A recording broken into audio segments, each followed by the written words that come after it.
Hello everyone and welcome back to my KSP 1.0 series. It's actually 1.02 now, but it's the same thing. I've also got a few extra bits and bobs installed, including Kerbal Alarm Clock, it was updated, and Kerbal Engineer, which is basically MechJeb without autopilot. So, it also has like a flight computer and a couple of additional parts. So, that's actually pretty cool. And yeah, sorry it's been a week since I recorded a last video. This is going to upload a week and a day after. I had a pretty rough work schedule, blah blah blah blah blah, stuff you guys don't want to hear. My computer should be here in exactly 20 days time, hopefully, if CyberPower PC doesn't screw me over, hopefully.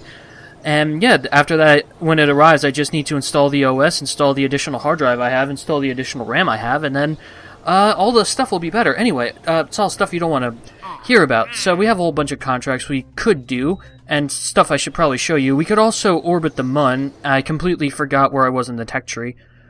We could probably orbit Mun, but we probably wouldn't be able to get back. So, one thing I want to do is I want to take some additional contracts. Damn, 4 tourists? Jeez, these guys want to fly by Mun and Mibnus? Jesus. It's a little bit early, don't you think? Jeez. Oh, yeah, these testing at the launch sites are literally just free money, so you might as well take them. And another one landed at Kerbal, that's easy enough. Any more testing contracts are landed? I don't think so.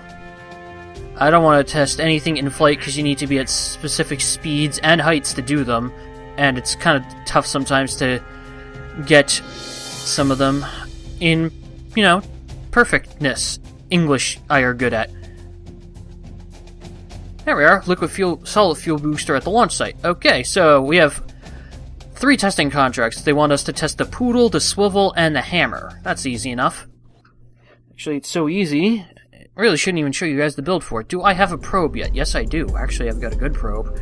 So that's what we're going to use, so we don't endanger the life of a potential Kerbal. So, what we need first is a fuel tank. We don't need much. Just say something like this. Actually, it's got to be a bit bigger because it needs to be able to cancel out the fuel booster. And we need to test the Poodle liquid engine.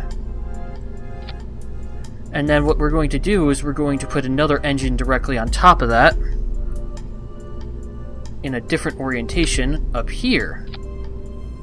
And we are going to, it says that it wants us to test the swivel as well, so just hit, what did I hit? W twice to turn it upside down. And then they want us to test these, so what we're going to do is attach these upside down and symmetrical. So yeah, these guys should all cancel out each other's thrust and should be able to easily test all of these at the launch site. Is my audio recording? Yes, it is. Thank God I checked that. Alright, that's really all you need to do to test this. You just need to make sure the engines offset each other. As long as there's a Kerbal in it, you don't really need to worry about if the engines aren't at full throttle or whatever. As you can see, we have the Swivel landed at Kerbal, we have the Poodle landed at Kerbal, we have the Kerbin and the Hammer, and boom! 3 tests. Now we just wait for these to burn out.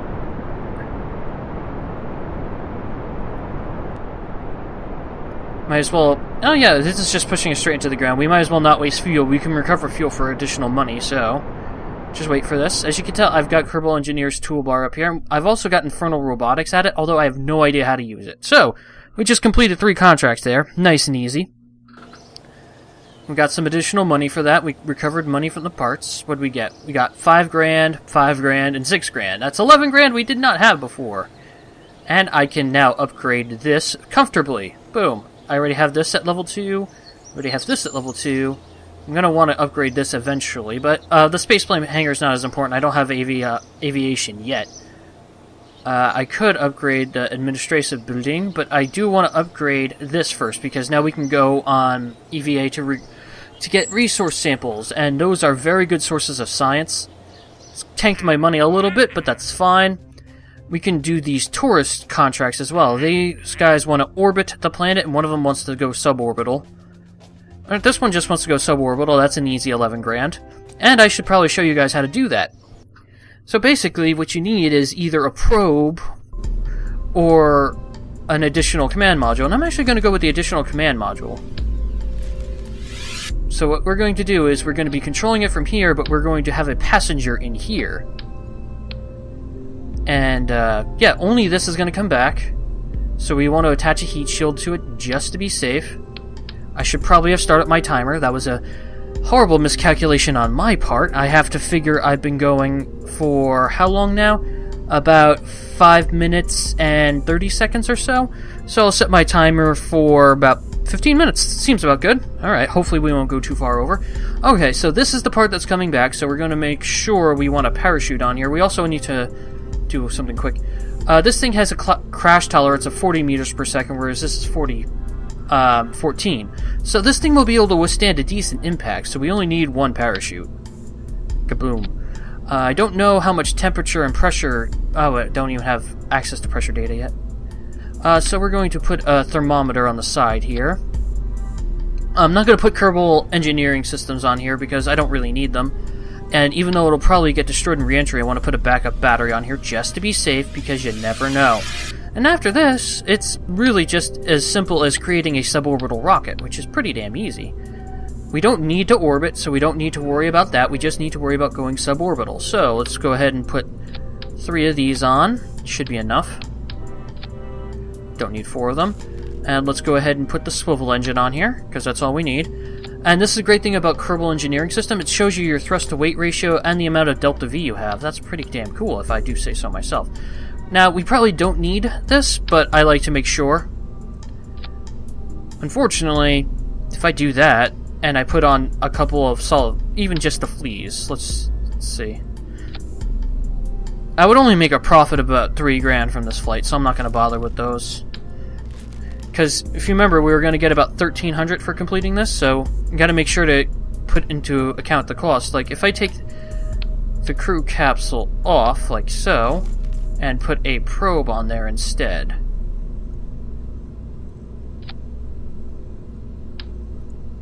That does cut the price down quite a bit.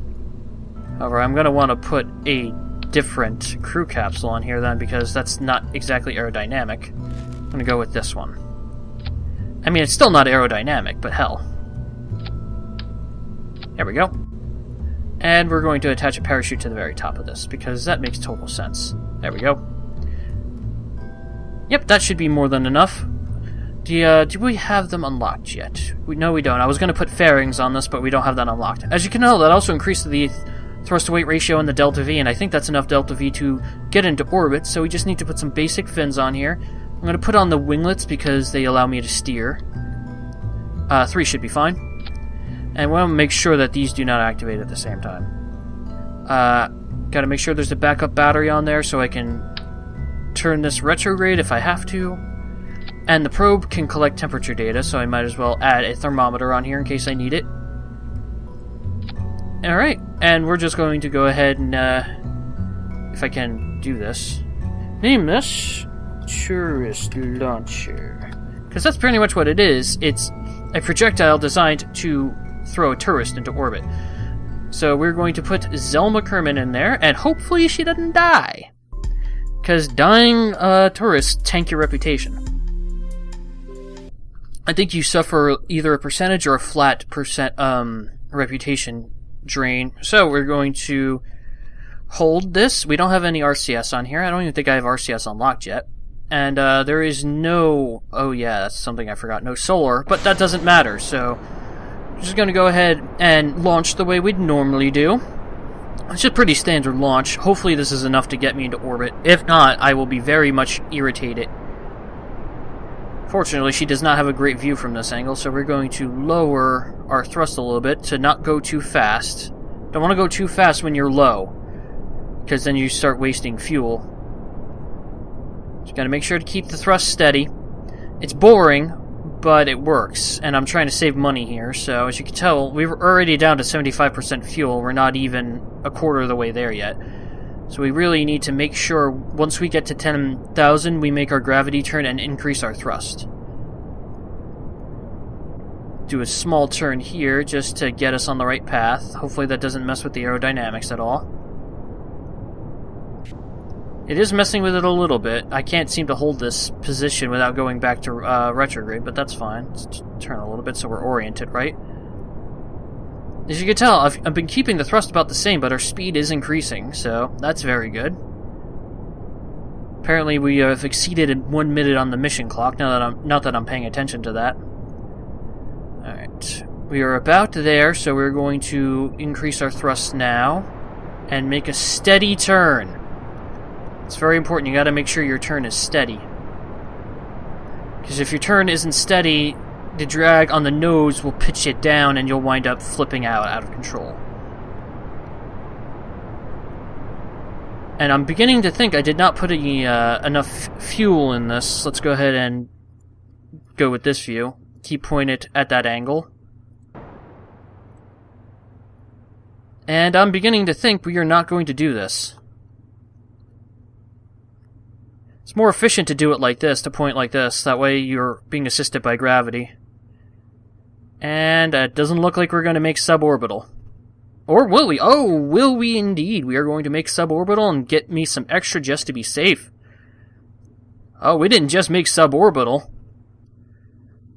If I had attached the second stage to this, we could have achieved orbit, but nah. Alright, let's go ahead and ditch that stage. And let's go ahead and see about logging some temperature data. We've already got upper atmosphere data. And hopefully we don't run out of electricity before we re-enter the atmosphere, because that would be a crying shame. Alright, let's just go ahead and time accelerate. And once we're in space, we can time accelerate quicker. There we go. Let's go ahead and see if I have temperature data. Yes, I do. So let's just go ahead and... There we go. Ferry the VIP to our destination. Alright, we got almost the amount of money we spent on this mission back. And once we hit the atmosphere, up like that, we're going to switch us to point retrograde, and then we're going to time accelerate until we're about 35,000 feet. We are going decently fast, actually. Oh, geez. Yeah, we are going a decent speed here. 1,400? This thing should be fine. I'm just hoping the probe doesn't ruin the aerodynamics and cause me to flip over. That would be horrible. Just keep an eye on the ablator. We are moving decently fast, and you can see the thing is spinning around a little bit. We are decelerating extremely quickly, actually. So much so that I'm worried that something's going to tear off. Okay, now we want to get below 300 meters per second before deploying the parachute, because... There we go. Alright, we should be fine. Actually, let's see about landing on land. I don't think we're going to, though. Yeah, you don't want to deploy your parachute going at 450 meters per second. You're going faster than the speed of sound at that point. The parachute would likely rip off. I do wish they added sonic booms into this game, but, yeah. For example, going back into the sound barrier, you should be making a sound. When you break the sound barrier, you should hear a shattering sound. That would be cool. Fire the parachute. Parachute deploys. And I just barely got that. Whew! I should cause these parachutes to deploy a little bit higher up. But anyway, the VIP is safe. Do we have temperature data from here? We do not. Let's go ahead and recover. Boom! That's how you do the VIP ferrying missions, if I can learn to speech correctly. And we have got some money back. We got some science out of that. Apparently, the tourists can gain experience. And yeah, we have completed our mission. We gained a little bit of reputation. We lost some because of our strategy for increasing our monies. That's fine. And we still have all these missions to do, and honestly not interested in doing any of them. I'm thinking we just want to fly by the Mun, but I want to try to get some more science before that. Because I want to... Where is it? I want to try to get heavier rocketry. No, not really. That's not what I want. What I want is fuel systems to get the 800. That would be very useful. Advanced construction, not quite so useful. That does give me access to all of Infernal Robotics parts, which actually is pretty useful. Aerodynamics would give me access to the fairings, the airstream protective shells, and those are incredibly useful, but I need aviation first. Aviation's actually pretty good for gaining more science if you know how to fly. I'm not great at flying. Flight control gives you the lander can, which will allow you to bring 2 people to maneuver missions, which is actually pretty useful. The barometer, great for science. Hitchhiker storage container, great for ferrying a lot of tourists at once. And miniaturization is good for probes, so we're going to try to do, and I doubt it'll work, is I'm going to try to achieve Munner. I am going to try to achieve getting to the Mun. At least flying by it. So what I'm going to do is I'm going to build the rocket and get right back to you. Okay, we have our rocket, and it's pretty simplistic. I'm trying not to overdo this because I don't want to find out I had enough to orbit the Mun, because we're going to eventually get a contract for that after we learn how to rendezvous two ships, because it's trying to take you along the tutorials path that showed you first how to lift off, how to break suborbital, how to orbit, how to slingshot, then how to rendezvous, and then it's assuming that you're going to want to bring 2 stages to the Mun, one to land and one to bring you back, but I usually don't do that because I'm atrocious at docking. So anyway, you got 3 of the RT-10s down here to just give us a boost, a swivel. This is the same one that got us suborbital before, except with a little extra boost. Then up here, this stage by itself has enough Delta V to slingshot the Mun and hopefully do all the things we need. It's going to be a very fuel-efficient flight. And hopefully I don't fuck up. We have Valentina Kerman flying this one. And she does not have level 1 yet, so she doesn't have the holding. But we do have a Kerbal engineer on here, so I'm just going to use it to take a look at my orbital and my vessel. The vessel will tell you how much Delta V you have, so if you make a maneuver node and you see you don't have enough Delta V to actually complete the maneuver and get yourself back, then you can abort the mission and just bring yourself back. That's why I like Kerbal Flight Engineer. Anyway, we're just going to go ahead at full throttle for now. I've got a couple solar panels on here, 2 science experiments in the service bay. We got the 2 mystery goo, thermometer, battery, and we have solar panels on the top as well as a communitron, so we should be good for power. And we're going to go stage only here, and we are going to try this. Hopefully I don't keep you guys for too long. Alright, we're going to kill the throttle on that and just keep the throttle nice and low for that one, because the fuel boosters alone are getting us up to a very good speed. Probably too high of a speed. That's why I only put the RT-10s and not the Thumpers on here. Go ahead and try to not lose too much speed doing this. Losing too much speed is never a good thing. Especially when you're going fast and you start to lose speed, the air pressure will start to drag you down a little bit more. Anyway, same thing as usual. You want to wait until you get to about 10,000 to perform your gravity turn. We're almost there now. And I am off center a little bit, so I'm just rolling to try to keep center. Just try to make the turn nice and steady. Try to keep your eccentricity and inclination about 0 if you can. Well, the inclination mainly. Oh, gravity turn. And increase the throttle. If you notice that you're rolling around, you're probably not doing something good aerodynamically. So you want to try to get your prograde vector over the 90-degree marker. That'll give you the best possible inclination, hopefully. And you want to stay at about 45 degrees because otherwise you will tip. I heard something explode. And I noticed the inclination's not great right now. Time to apoapsis is a little bit high for my liking, but that's fine. Try to dip a little bit, try to bring the prograde vector, there we are. Bring prograde to about 90-ish. If you can. There we are, that's about right. Now you want to make sure your time to apoapsis is pretty high. There we go. My fuel is actually getting a bit low here. Okay. You want to make sure it's going up, because otherwise, if your time to apoapsis is going down, then you're not moving fast enough. And I'm already thinking I don't have enough in the stage. We're carrying too much. I should have added additional fuel. Yeah, we're not going to be able to slingshot the Mun. Actually, it'll be an accomplishment if this thing gets to orbit. Actually, no. I mean, it will get to orbit. But its chances of slingshotting Mun and coming back with enough fuel is pretty minuscule, honestly. Okay, we're now at an orbital velocity, per se. Now, I'm going to stop this when we get about an apoapsis of 80,000. I would normally go to about 90 to give myself some wiggle room, but we're running low on fuel. I should probably be stopping at about 75,000, actually, but I'm not that confident in my ability to make a stable orbit that low. It's possible, people can do it, and it's the most fuel-efficient way to orbit. You want to go only about 5,000 meters above the atmosphere, but as you can tell, we're already at about half fuel, and it's going to take probably around a quarter to a half of our fuel in order to break orbit and head toward the Mun.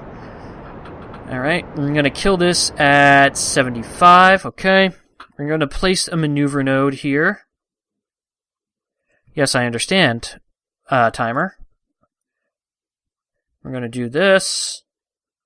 Try to circularize. Oh, it's a little bit too much. See, once you get to about this, it's actually very easy to overshoot. Okay, that's about as close as I can get. It's going to require 749 meters per second of delta V. And we only have about 900, so there is no way I'm going to be able to do this. So we might as well achieve orbit and try to get the Science Around Mun mission to get some money out of this, but we know for next time we should probably add a little bit more fuel, maybe some bigger boosters on here. So yeah, I'll just show us getting into orbit, why not? Everyone makes a mistake. My mistake was not putting more fuel on here. And besides, what's my orbit like? My orbit's inclination is a little bit too high. I'd have to make an inclination change. I would actually probably make the inclination change here, actually. Did not mean to focus on Kerbin. Thank you. And once you get to about halfway there, 23 seconds, here we go. I'm also trying to change the inclination here, which I am very slowly doing. I'm holding about retrograde, prograde as well, so let's go ahead and hold prograde. And yeah. We're getting there. Slowly but surely, our inclination is decreasing as well. I mean, it's not perfect. Definitely not perfect. This was not a perfect launch. I did not do very well. I also did not properly anticipate how much delta V I would need. Alright, we're about an inclination of 1. I can stop it there.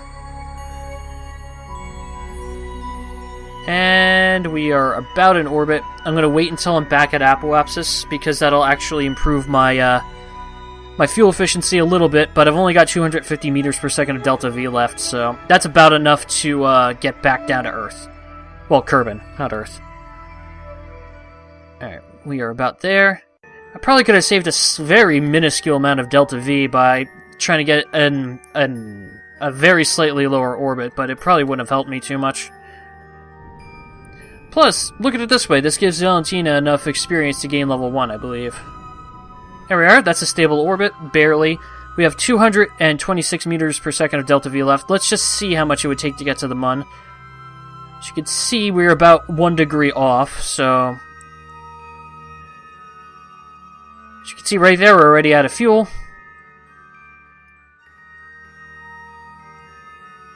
Alright, so let's try this. See there, we've almost got the encounter. Go a little further out, let it catch up to us. Oh, apparently that did it. Oh, there we go. That would be the encounter we're looking for, actually, because that would bring us right back on a collision course with Kerbin, which would mean we would waste no extra fuel, just slingshotting. However, we need 875 meters per second delta V, which we don't have. So I'm probably going to stay in orbit with Valentina and try to do some science around Kerbin missions to get some easy money. I will come back to you at the launch pad with a new vehicle, and hopefully, you know, we can actually get some stuff done.